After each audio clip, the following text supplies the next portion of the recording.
entender esta clase necesitamos hacer un refuerzo, un recuerdo, digamos, de la que les dio ayer el doctor Rodríguez, ¿verdad?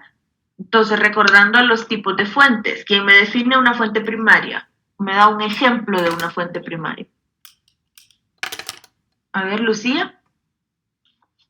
Básicamente las fuentes primarias son aquellas de las que es de autoría propia, que no se ha investigado, o por ejemplo, es algo completamente nuevo lo que se ha estado buscando. Por ejemplo, tenemos libros, también había mencionado artículos de revistas. Artículos de revistas. Entonces, una fuente secundaria, ¿qué es? A ver.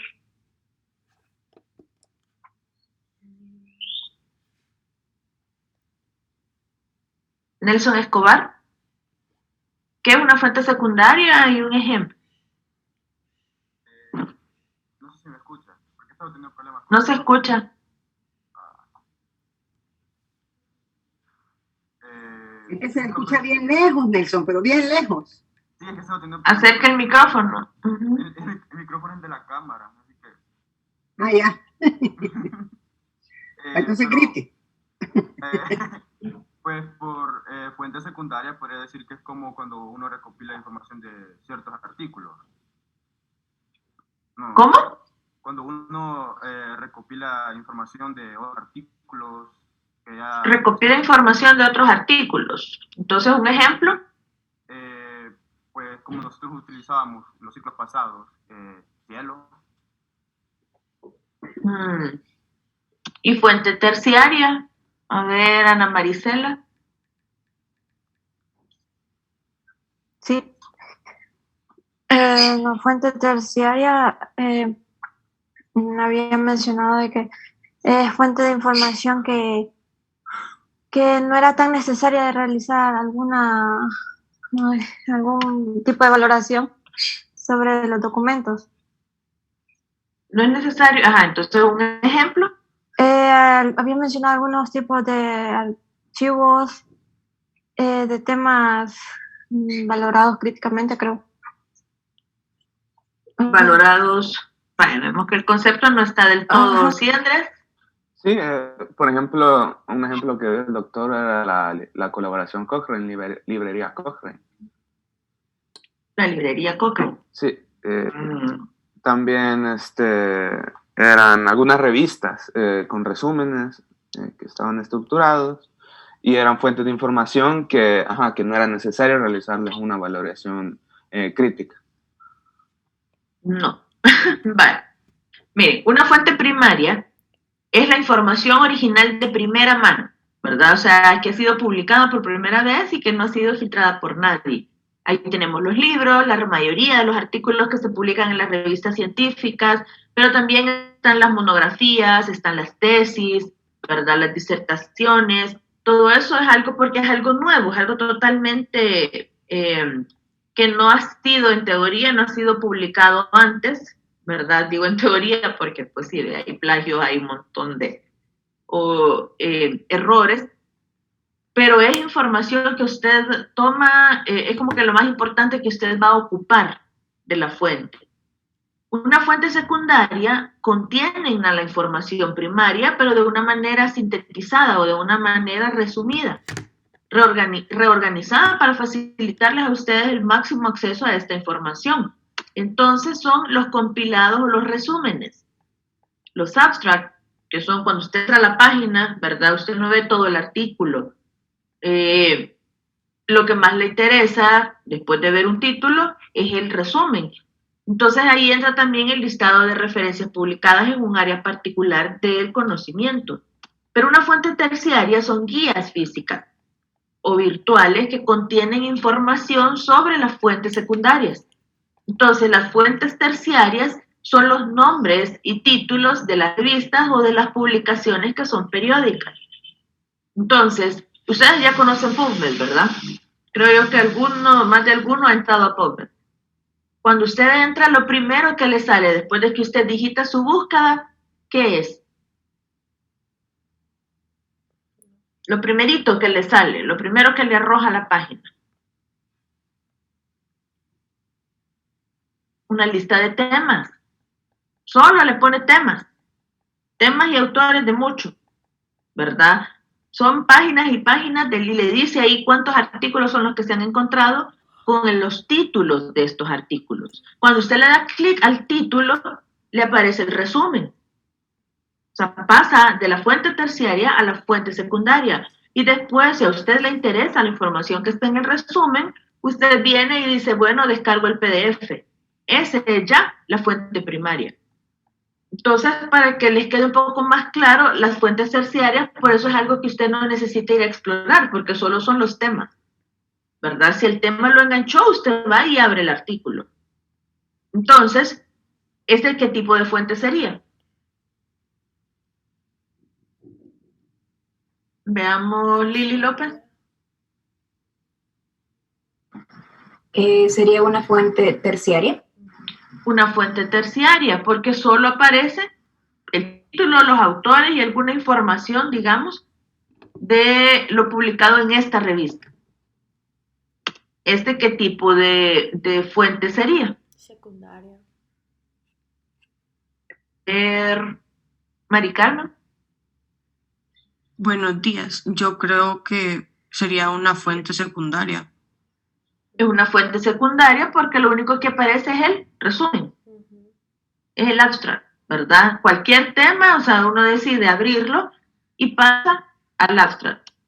¿Este qué tipo de fuente sería, Emilia? Sería una fuente secundaria.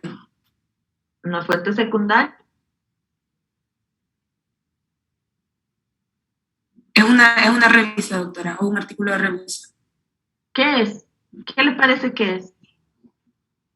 El título de una revista, el inicio de un artículo en la revista. Está el título, están los autores, está el abstract, aquí porque no me ocupo más información, pero ya le aparece el DOI a un lado. ¿Qué es entonces? Es una fuente primaria, es un artículo, pero son de los artículos. Es un artículo, una fuente primaria. Fíjense cómo se ve en los abstracts, siempre le va a aparecer a usted parte de la revista, ¿verdad? O sea, aunque diga resumen, aquí yo no estoy hablando del resumen, sino que ya es el documento descargado, este ya es un PDF. Aunque aquí diga resumen y aunque aparezca aquí el título. La fuente secundaria aparece el título arriba, aparece la revista, aparece, igual cuando usted entra a PubMed, ya lo van a ver más adelante, para que no se vayan solo porque dice resumen es secundaria. Tienen que fijarse bien cómo está estructurado aquí y ya también o sea, prácticamente es el artículo descargado. También cuando hacemos medicina basada en la evidencia, tenemos el modelo de las 5 S de Hines. En este modelo es una pirámide cuya base se encuentran los estudios. Es otra forma, digamos, de agrupar la información. Los estudios son obviamente los artículos originales que se descargan directamente de grandes bases como PubMed o Embase. Las síntesis son recursos que indexan o publican revisiones sistemáticas. Entonces, porque es una síntesis de la información. Las revisiones sistemáticas son un compilado de artículos originales que son analizados por los autores en base a ciertos criterios. Entonces, ejemplos de síntesis es donde entra Cochrane, porque Cochrane es una base de datos que solo publica medicina basada en la evidencia. También están las guías de práctica clínica, que es otro ejemplo de una síntesis. La sinopsis es donde ya se incluyen resúmenes estructurados de artículos originales y boletines o informes de evaluación de medicamentos que realizan comunidades autónomas, ¿verdad? Como la FDA o el British Medical Journal Updates, que son, como la palabra lo dice, son sinopsis, son como pequeñas publicaciones o pequeños anuncios, digámoslo así, donde están ellos subiendo actualizaciones o donde ellos están diciendo, mire, este medicamento ya no se tiene que utilizar por estos y estos efectos secundarios, o lanzan algún medicamento nuevo que dice, bueno, este ya está aprobado, fase 4, ya se puede utilizar en seres humanos, se aprueba la comercialización. Entonces es una sinopsis, no les va a salir todo el artículo, el pivotal, ¿verdad?, con el que se publicó, sino que solo es como que el anuncio. Los sumarios, en la otra S, en los sumarios es donde usted ya tiene como, incluye revisiones sistemáticas, pero también los resúmenes colectivos sobre una patología o tratamiento con recomendaciones para la ayuda a la toma de decisiones. Aquí tenemos el up-to-date, tenemos ebooks, portales de área de conocimiento específicos como Fisterra, en donde los sumarios pueden incluir, digamos, que yo publico un caso, ¿verdad? Un caso clínico, un caso interesante, yo digo, bueno, miren, no sé cómo tratarlo o yo lo he tratado de esta manera, sugerencias, entonces los colegas que estén suscritos, digamos, pueden interactuar y decir, yo sugiero que le haga esto, yo sugiero este tipo de examen, yo creo que sería prudente interconsulta con fulani, o sea, con algún especialista o subespecialista. Entonces los sumarios también nos sirven como para interactuar, ¿verdad? También los ejemplos de sumarios, son cuando usted tiene un congreso. ¿Se han fijado que ustedes van a un congreso, siempre les dan algún libro del congreso? Porque el congreso se encarga de publicar los resúmenes de todos los que han participado, digamos, todas las investigaciones que han participado en ese congreso.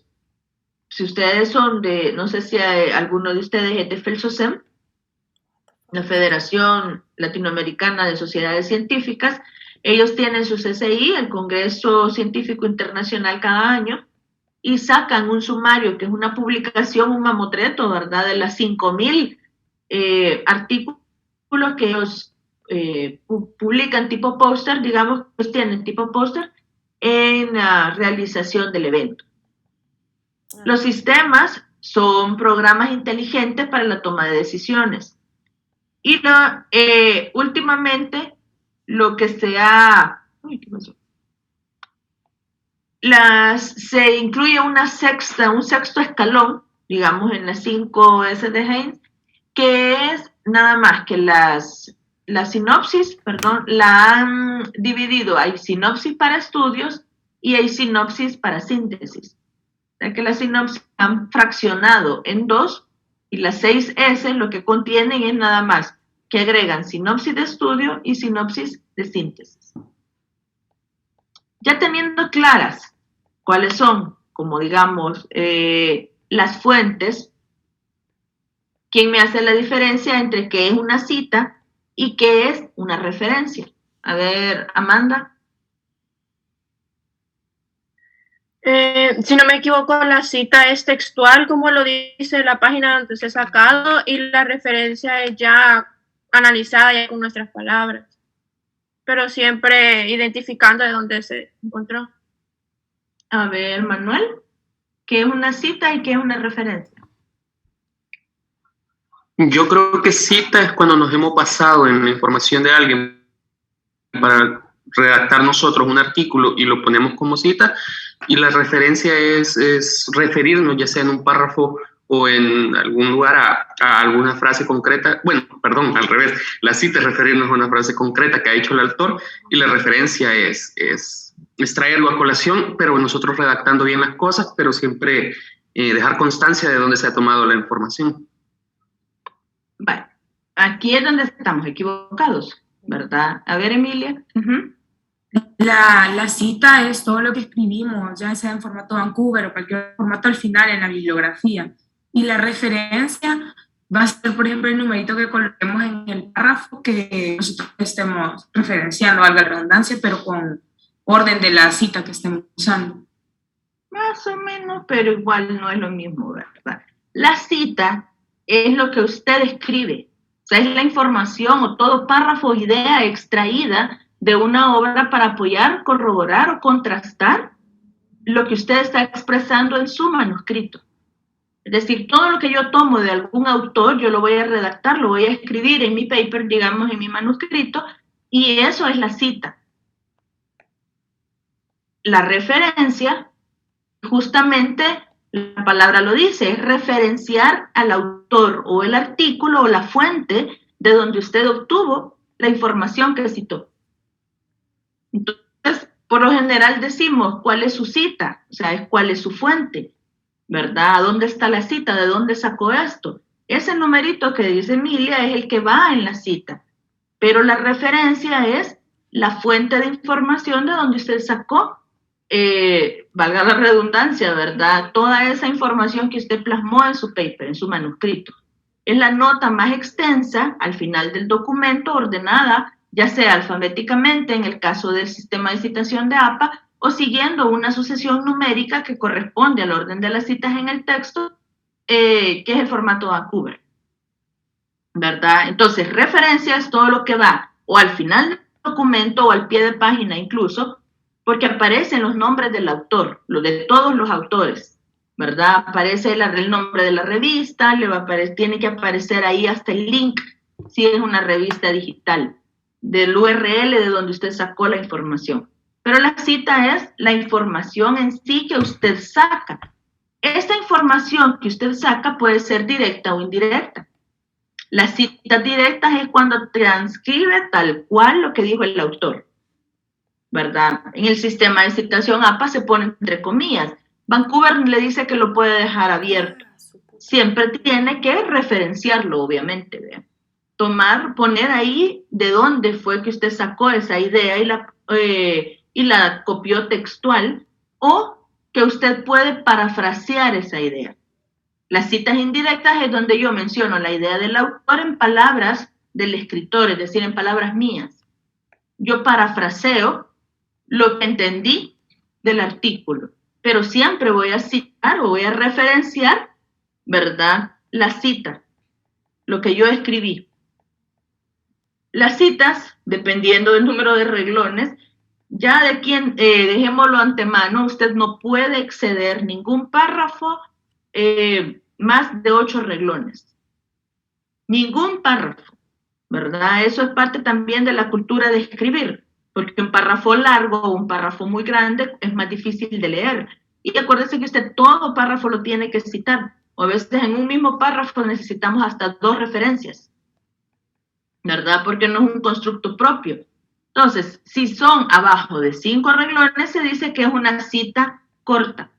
Si la cita es arriba de 5 renglones, ya decimos nosotros que es una cita larga, pero no puede exceder ningún párrafo, o sea, ninguna cita debe exceder 8 renglones.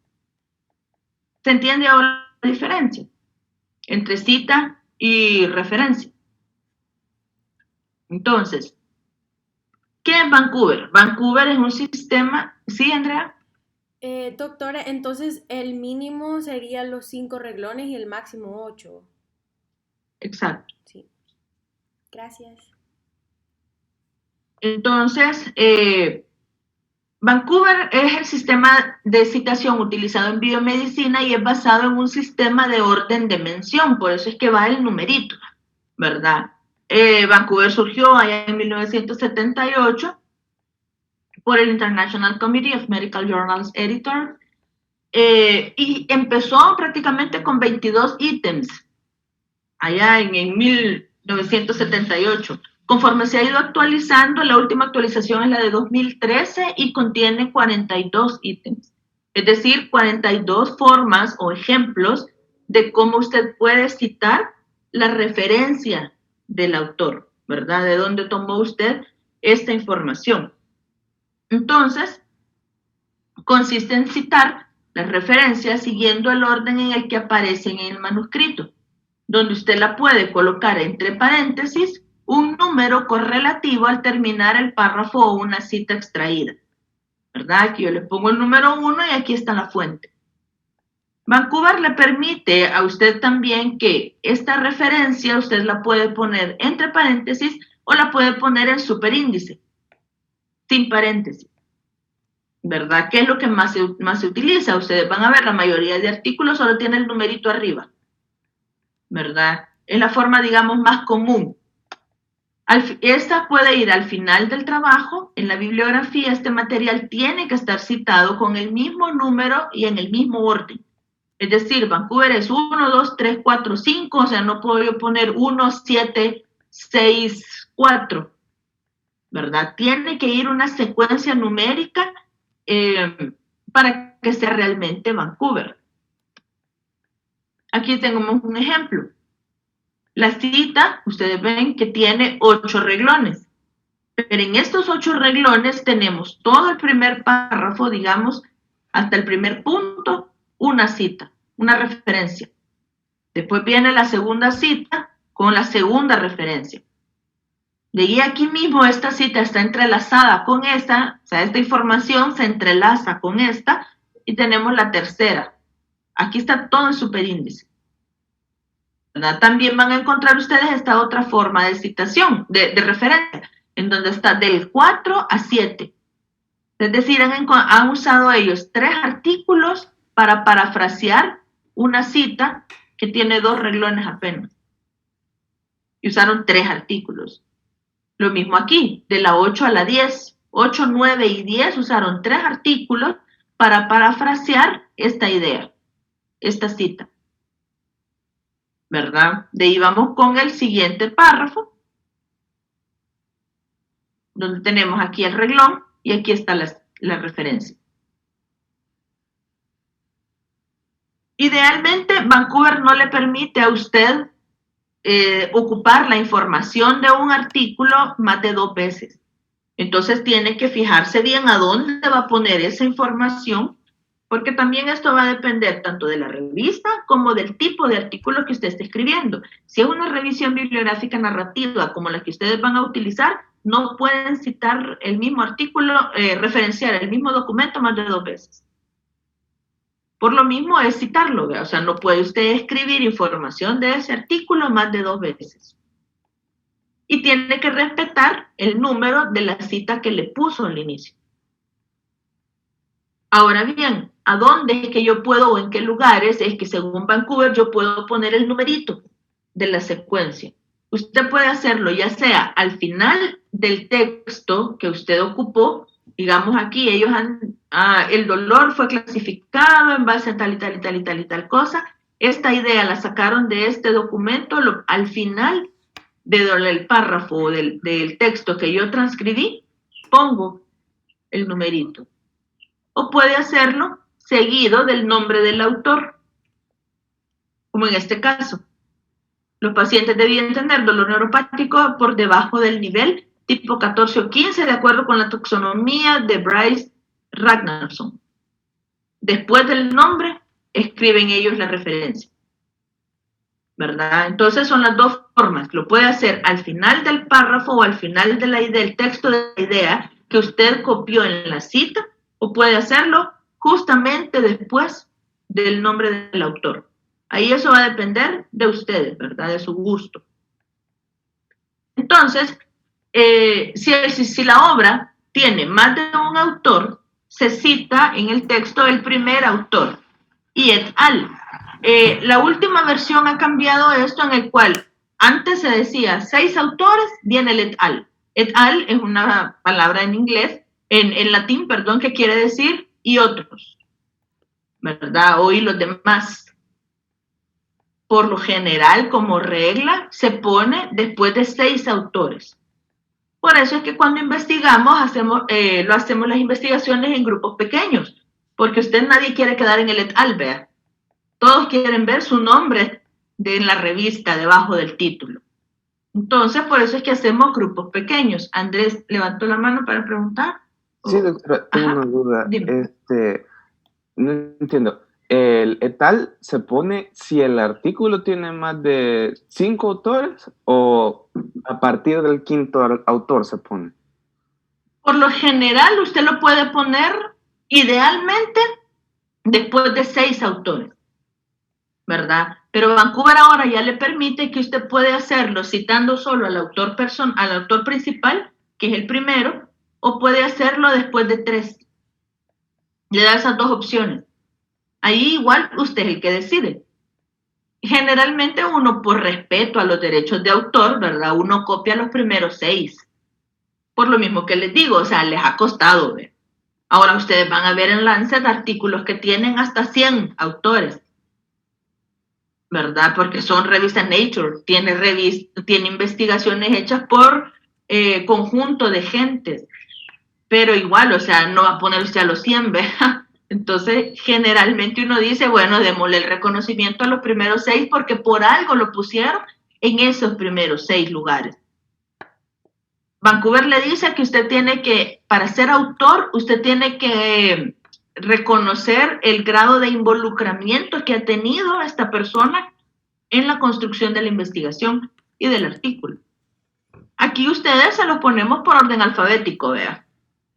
Pero cuando van a publicar a la revista, eso es puño, patada y mordida de quién va a ir primero, ¿verdad? ¿Quién va a ir de segundo? Y ese orden lo da el grado de involucramiento o los aportes que usted hizo para la construcción de ese manuscrito. ¿Queda claro ahora, Andrés? Sí, doctora. ¿Has levantado la mano, Mari Carmen? Buenos días, doctora. Mire, yo sobre el tema anterior tenía duda porque dijo que podíamos repetir la cita 2 veces, ¿verdad? Pero en caso de que, por ejemplo, ya voy por la cita 15, pongo, y después de la 15, mi cita es la misma que la 2, pondría la referencia número 2. Okay. Pues esa era mi Solo que la pones en superíndice, ¿ve? Ajá, no importa entonces que no se viera secuencial. No, porque en la bibliografía se va a ir. Va a ser un número al que te vas a saltar. O sea, la siguiente va a ser 16, después 17, después 18. Ok, gracias, doctor. Vas a hacer tú después, digamos que ya vas en el desarrollo, vas por la referencia 15, todo viene en orden secuencial y después empezás 2, 1, 4, 3. Esa es mala utilización de la información. ¿Verdad? Saquen todo lo que van a ocupar de un artículo y eso lo ponen y lo citan y lo referencian, ¿verdad? Y hacen la referencia. Ya después todo lo que van a ocupar de un artículo. Por eso es que idealmente no se debería repetir. Ok. Por eso es que los autores van a encontrar ustedes de 4 a 7, de 3 a... de 8 a 10, ¿verdad? Porque prefieren ocupar información nueva y no estar reciclando información, ¿verdad? Utilizando un mismo documento.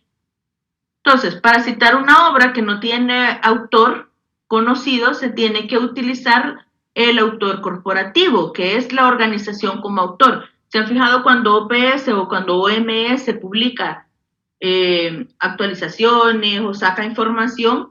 No ponen un autor específico, solo dice la OMS publicó tal cosa, OMS dijo tal cosa. Entonces, como no hay un autor en específico, se cita como organización como autor. Si usted tiene un artículo elaborado y usted ve que no tiene el nombre del autor o no tiene autor, ni siquiera lo ocupe. Porque eso quiere decir que el autor tuvo tanta vergüenza o ese documento está tan mal hecho que ni siquiera tuvo el valor de poner su nombre. Por lo mismo que les decía, si usted ha hecho algo bien, usted lo primero que quiere es el reconocimiento de lo que usted hizo. Su nombre ahí.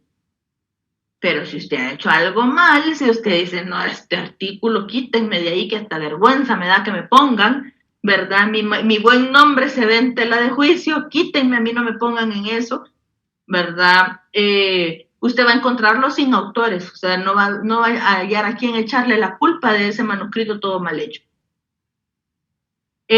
Organización como autor puede ser el Ministerio de Salud, ¿verdad? A veces el MinSal publica cosas y no pone el autor, pero estamos hablando del Ministerio de Salud. O sea, es una organización de renombre a nivel nacional en todos los países. O sea, en usted tiene que poner Ministerio de Salud de El Salvador, ¿verdad? Ministerio de Salud de Colombia, de donde sea. Entonces, para las referencias de Vancouver, siempre todas las revistas o los títulos de las revistas tienen que estar abreviados.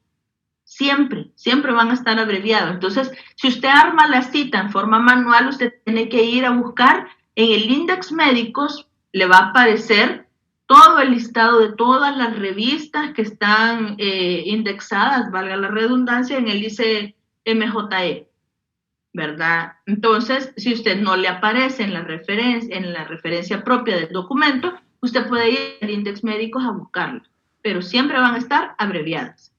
Y hay abreviaturas que ya son uniformes o estándares, ¿verdad? La palabra journal, ¿cómo la han visto? ¿Ustedes han citado más de alguna vez algún journal? ¿Cuál es la palabrita o la letra que le identifica a usted el journal? ¿Mm? ¿Ninguno ha usado un journal? New England Journal of Medicine, el British Medical Journal. Creo que solo con la J. Solo con una J. Desde que usted ve una J en cualquier documento, eso es un journal aquí en China y en Cafarnaúm. Porque ya está normatizado de esa manera. Cuando usted encuentra una L después de una palabra, eso significa logía o logía. Póngale fisiología, farmacología. Porque esta terminación de L ya es un estándar que significa esta L o logía. También tenemos las palabritas rev. Todo lo que dice rev ya sabemos que es una revista. Clínicas, ¿cómo creen que se abrevia? ¿Cuál sería la abreviatura de clínicas, por lógica? Tal vez solo clean. Clean, exactamente. Y de americana o American es AM. Entonces es bien fácil identificar por las abreviaturas el nombre de la revista, por simple lógica.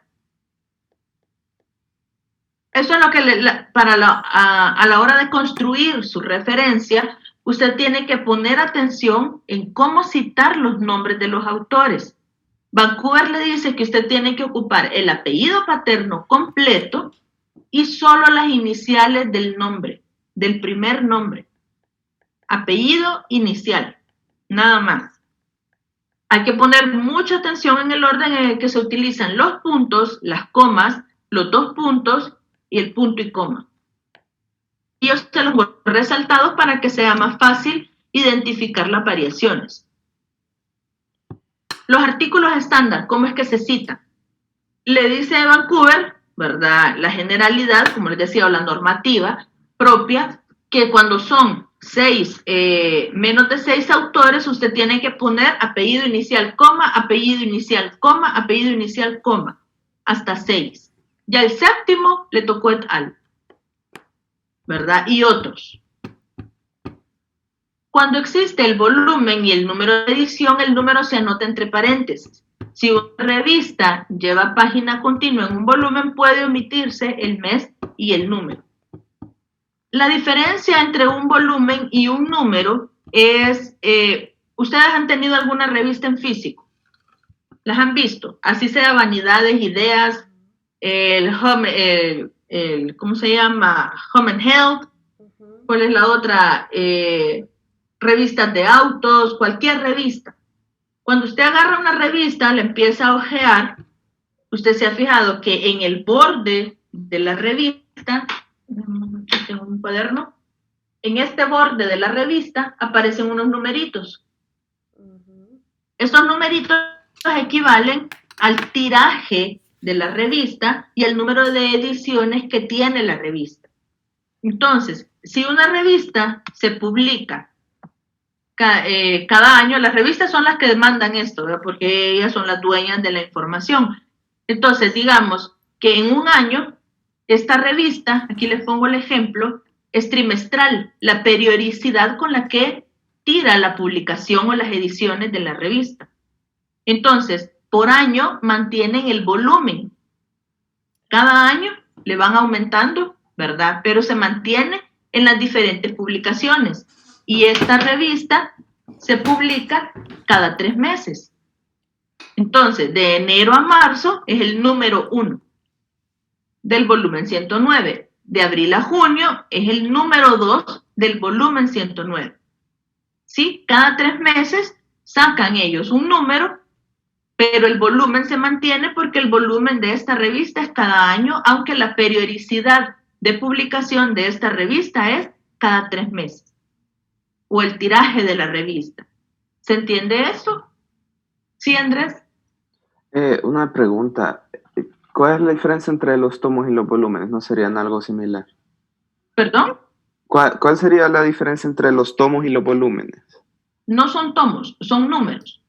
No, Los números son la publicación, digamos, la publicación periódica del tiraje que hace esta revista, ¿verdad? En este caso, cada 3 meses. Si hablamos de tomos, estamos hablando de libros, y esa es otra cosa totalmente diferente, ¿verdad? Aquí estamos hablando artículos. Sí, ya más adelante les voy a explicar cómo se citan los libros, pero usted no va a ocupar libros para la construcción de un artículo de revisión bibliográfica, porque son muy obsoletos en cuanto a obsolescencia del tiempo de información. Entonces, todo número entero que vaya fuera de un paréntesis es el volumen. Todo número entero que vaya dentro de un paréntesis a la hora de hacer la referencia es un número. ¿Sí?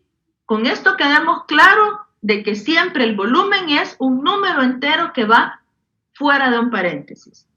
Pero todo número que vaya dentro de un paréntesis es el número de publicación de la revista. ¿Sí, Emilia? Doctora, y en el caso de esta revista que tenían, que era el volumen 109, pero sacaron 4 ediciones, entonces, ¿qué es lo que varía en cada edición, de una edición a la otra, si son las mismas publicaciones? No son las mismas publicaciones, porque es cada tiraje de la revista. Es como que tú tuvieras la revista en paper, digamos, en papel, entonces sacan 4 al año, 4 tirajes de toda la revista al año. Y si tú te fijas, lo que ellos varían, incluso varían el número de páginas, de la 1 a la 48, y sigue en forma secuencial, no empiezan otra vez de la 1, empiezan de la 49 a la 88. El otro tiraje va de 89 a 124, y esto lo publican cada 3 meses, con información diferente, obviamente. No va a ser nunca la misma información, sino que son diferentes compilados de artículos que publica la revista. ¿Sí ¿En qué variaría con un volumen en cuanto a contenido? La revista es la que manda, porque la revista decide, o sea, el volumen solo es, digamos, que la revista decida mantener su volumen por año. O hay revistas que lo mantienen por 6 meses, hay revistas que lo van a mantener cada 3 años.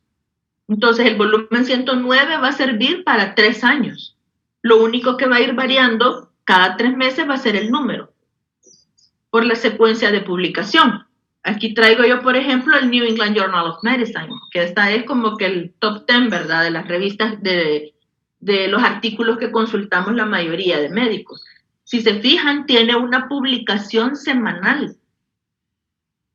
O sea, publicar en un New England Journal es publicar, vea. Y estamos viendo que por mes, o sea, cada semana la revista tiene un tiraje. Entonces, la revista por mes, por cada 6 meses mantiene el volumen. Lo que va a ir cambiando son los números. Aquí ven ustedes, 380, 380. Dije, todo número fuera de un paréntesis es el volumen. Todo número dentro de un paréntesis es el número de la revista. Febrero 6, 7, 8, 9, 10, 11, 12, 13. Pero ya en julio cambian el volumen.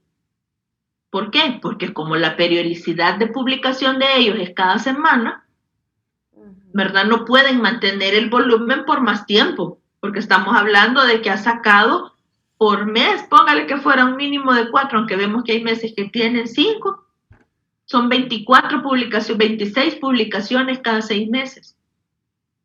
Es mucho tiempo para mantener un volumen por otras 26 veces más.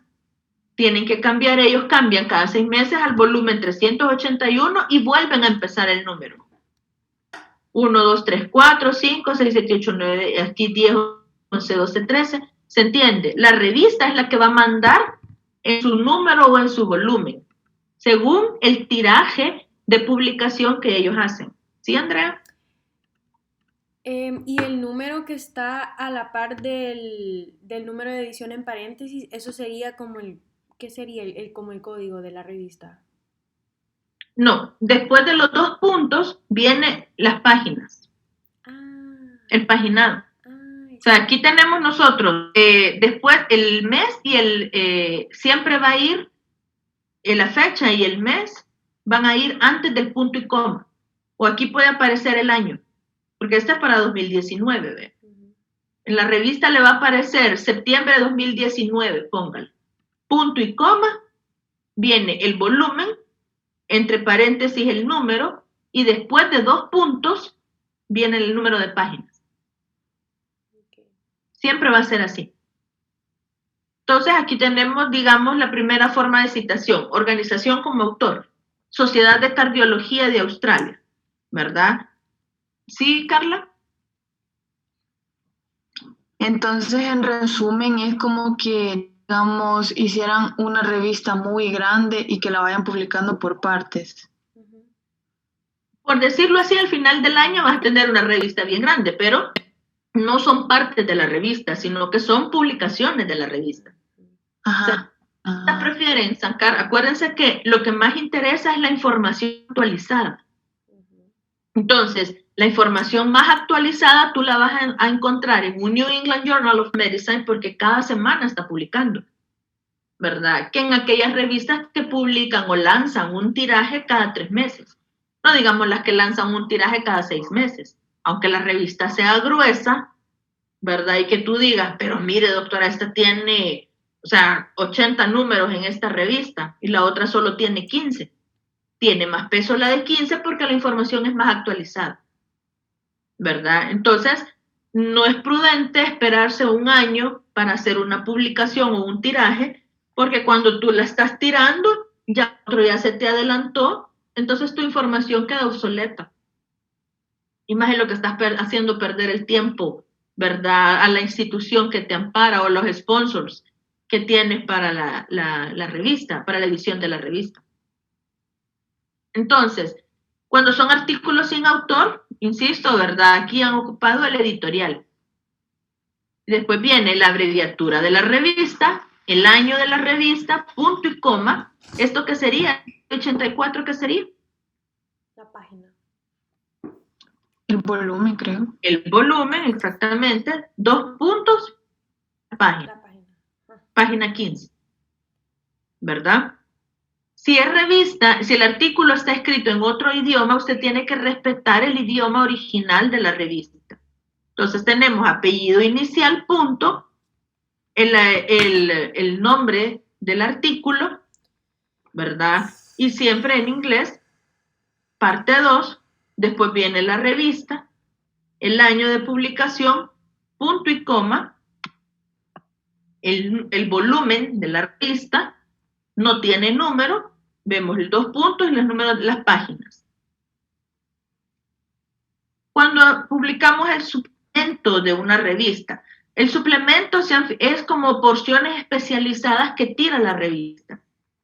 ¿Se han fijado ustedes en el diario de hoy, creo que es la prensa gráfica, uno de ellos que publica el suplemento Ella, o el suplemento Salud, o a veces las casas de Fede Crédito publica todo un suplemento, o el banco, y aparecen 6, 7 páginas en una como separata que viene adentro del diario. Eso es un suplemento. O la de los niños, ¿verdad? Que publican los domingos el suplemento de niños, que es una separata que viene dentro del diario. Lo mismo un suplemento, o sea, es como información especializada o información de renombre. Hay revistas que en el mes de octubre, como es el mes del cáncer de mama, hacen alguna publicación o un compilado de publicaciones sobre cáncer de mama y le ponen suplemento dentro de su revista. Para que se entienda que es un suplemento y que es la parte de un volumen, las partes son más chiquitas. Se han fijado que las revistas, volvemos a las revistas escritas, vienen por columnas, ¿verdad? Algunas vienen en 2 columnas, otras vienen en 3 columnas, hay otras que simple y sencillamente es una página, a una sola columna, pero hacen recuadros de información. Entonces tú tienes la página, ¿verdad? Toda la paginita, y aquí te aparece un recuadro con alguna información sobre salud o algún avance de cositas sencillas, digamos. Esas son las partes de un número o de un volumen, porque solo han ocupado una parte de la revista. Es diferente al suplemento, pero el suplemento tiene más hojas, por decirlo así. La parte es algo bien específico, está en este apartado de la revista, la información.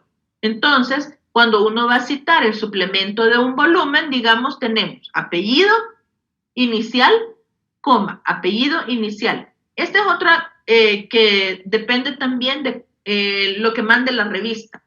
Hay revistas que le dicen a usted, mire, quiero 2 iniciales, pero hay revistas en las que generalmente Vancouver lo que le dice es que usted solo va a utilizar 2 iniciales cuando usted tenga un autor con el mismo apellido y que con las mismas iniciales.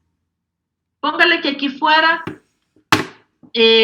Gardos Gerardo y que hubiera otro Gardos Gabriel. Okay. Entonces, si usted pone el mismo apellido, Gardos G, usted no va a saber quién es Gabriel, ¿verdad? Y quién es Gerardo. Entonces, ahí es donde Vancouver le permite que usted ponga la otra inicial del segundo nombre. O si tienen casualmente, digamos, uno se llama José María y el otro, ¿verdad? Juan Marcelo, y le toca las 2 JM, y tienen el mismo apellido, entonces usted tiene que poner el segundo apellido separado por guión. Por eso es que una misma persona puede tener hasta 4 o 5 formas de citación de su nombre. A mí ustedes me pueden encontrar como García Z, García-Meléndez Z, o me pueden encontrar García ZG, o García Meléndez ZG. O sea, hay un montón de formas en las que usted puede encontrar a los autores porque depende del capricho de la revista donde usted manda el manuscrito. Ellos son los que mandan. Entonces, cuando vamos con el suplemento, insisto, apellido inicial, coma, apellido inicial, punto, porque solo son 2 autores. El nombre del artículo, punto. La abreviatura de la revista, el año de publicación, punto y coma. Después del año de publicación siempre va a haber punto y coma y empezamos. Suplemento 1 del volumen 402. Este es otro tecnicismo de Vancouver. Vancouver se escribe primero el volumen y después suplemento 1. Pero cuando usted lo lee, lo tiene que leer al revés. El suplemento 1 del volumen 402. ¿Verdad? 2 puntos de la página 275 a la 282. Doctora García. Sí. Son las 7:51. Ok, vamos al receso entonces. Regresamos ¿a qué hora? 5 minutos. Yo digo que sí, regresemos a las, sí, porque en honor al tiempo, van a disculpar que nos vamos a los 10 minutos, va a ser a las 7:56, 57. Ok. Apaguen sus cámaras y sus micrófonos y nos vemos en un ratito.